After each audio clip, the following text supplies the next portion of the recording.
Don, we not done. We got more quick hits. Yes, done. Real Madrid end the season with a scoreless draw against Betis, but nobody cares. The interesting part was Carlo Ancelotti playing what we think will be his starting 11 in the Champions League final.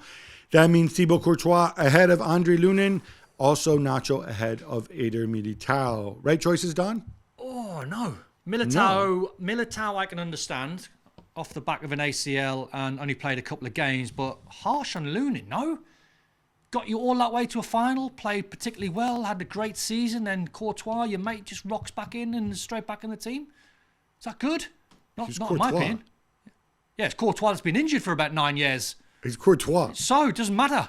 If you're not fully fit... I think he's been back now, like a month? I think he's played a bunch of games. I wouldn't play him. I think he's shown that he can play more so than Militao, who I think still has some niggles. Anyway, by the way, I didn't mention this because we talked about Kroos endlessly, but I was moved again seeing him. I don't know if that was sweat or tears in his face. Tears. Certainly tears with his kids. I think he said these kids broke me.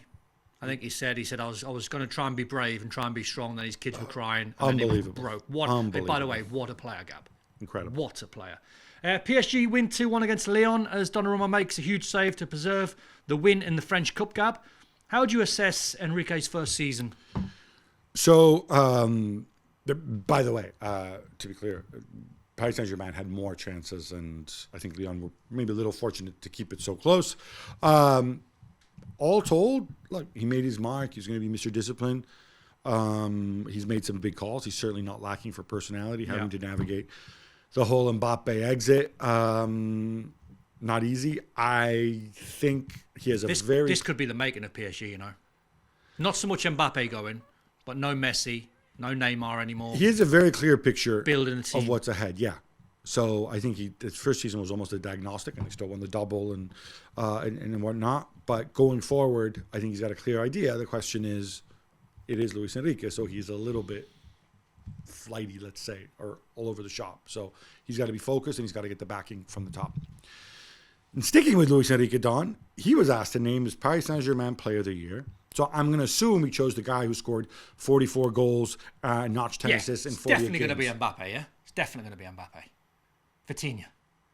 Really? Apparently.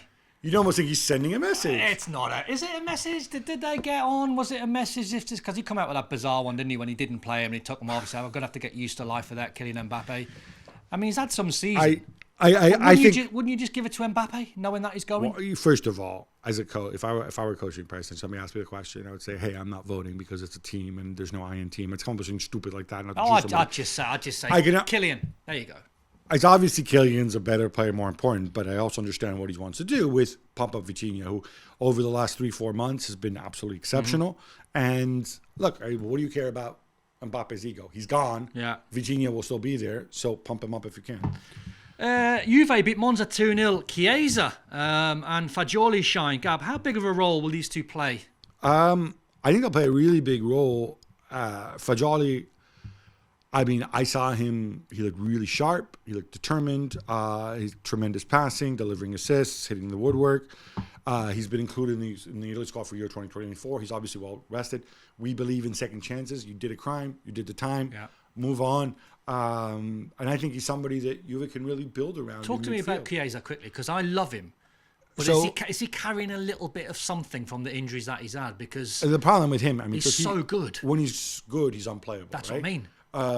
The problem is he's got these long injuries in between. He has these stints where he comes off. I think if you need to raise money, if there's a market for Chiesa as a big Euros, I think Juve will be very tempted. I'm not saying they'll definitely do it. I wouldn't if you find a new position for him, as in like, right, now you just play as a number 10. Stop doing work out wide. Can't do you doing 10K, 12K, 14K every single game. Go and be free. Just make him a second striker behind Vlahovic. Yeah. I don't know. But I mean, when you talk about assets that they can move on for money, I go more Chiesa than Vlahovic for me personally, because I think Vlahovic still has a lot to give.